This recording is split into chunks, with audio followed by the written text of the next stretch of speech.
Rahul Mamkootathil MLA നിയമസഭയിലെത്തിയതിന് പിന്നാലെ നിർണായക KPCC യോഗം തിരുവനന്തപുരത്ത് തുടരുന്നു. പാർട്ടി പുറത്താക്കിയ MLA സഭയിലെത്തിയതിൽ കോൺഗ്രസിന് ഉത്തരവാദിത്തമില്ലെന്നാണ് KPCC പ്രസിഡന്റ് അടക്കമുള്ള നേതാക്കളുടെ നിലപാട്. രാഹുലിനെതിരെയുള്ള ലൈംഗികാരോപണങ്ങൾ യോഗത്തിൽ ചർച്ചയാകും. റോഷിപാൽ നൽകും വിശദാംശങ്ങൾ. റോഷിപാൽ, യോഗം തുടരുകയാണ്. ഇതിൽ VD സതീശൻ യോഗത്തിൽ നിലപാട് കടുപ്പിക്കാനുള്ള സാധ്യതയുണ്ടോ? KPCC പ്രസിഡന്റ് മാധ്യമങ്ങളോട് പറഞ്ഞ അതേ നിലപാട് തന്നെയായിരിക്കുമോ യോഗത്തിലും പറയുക എന്നുള്ളതൊക്കെ ഉറ്റുനോക്കുകയാണ്. എന്തെങ്കിലും വിവരങ്ങൾ പുറത്തു വരുന്നുണ്ടോ?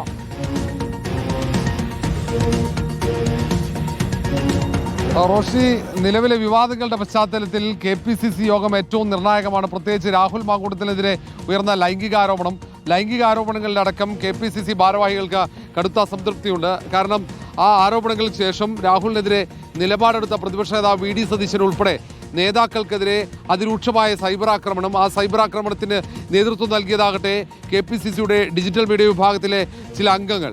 ആ തരത്തിൽ കടുത്ത എതിർപ്പും അങ്ങനെ പ്രതിഷേധവും ഇന്ന് യോഗത്തിൽ പ്രതിഫലിക്കും. ഇന്ന് ഏറെ വൈകിയാണ് യോഗം ആരംഭിച്ചത്. പ്രതിപക്ഷ നേതാവും ഒപ്പം മുൻ KPCC അധ്യക്ഷന്മാരും ഒക്കെ യോഗത്തിൽ പങ്കെടുത്തു. ഒപ്പം ദീപാദാസ് മുൻഷി ആ യോഗത്തിലുണ്ട്. കാരണം ഒന്ന്, തദ്ദേശ തെരഞ്ഞെടുപ്പിൻ്റെ തയ്യാറെടുപ്പ് അടക്കമുള്ള കാര്യങ്ങൾ ചർച്ച ചെയ്യുന്നുണ്ട്.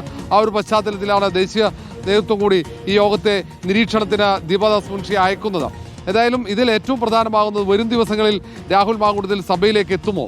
അങ്ങനെയെങ്കിൽ രാഹുൽ മാങ്കൂട്ടത്തിനോട് നിയമസഭയിൽ വരാൻ പാടില്ലെന്ന നിർദ്ദേശം അത് അനൗദ്യോഗികമായെങ്കിൽ KPCC നേതൃത്വം നൽകണമെന്ന ആവശ്യമുണ്ട്.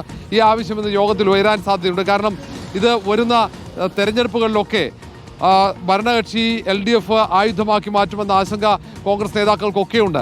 അതുകൊണ്ട് കാര്യങ്ങൾ കൂടുതൽ വഷളാകാതിരിക്കാൻ, കൂടുതൽ ചർച്ചയാകാതിരിക്കാൻ ഇപ്പോൾ തന്നെ രാഹുൽ മാങ്കൂട്ടത്തിന് കർശന നിർദ്ദേശം നൽകി പിൻവാങ്ങിക്കുക, സൈബർ ആക്രമണം അവസാനിപ്പിക്കാനുള്ള നിർദ്ദേശം നൽകുക എന്നിങ്ങനെയായിരിക്കും കാര്യങ്ങൾ പോവുക. ഏതായാലും ഏറ്റവും പ്രധാനപ്പെട്ട ചർച്ചകൾ തന്നെയാണ് ഇന്ന് യോഗത്തിൽ നടക്കുന്നത്.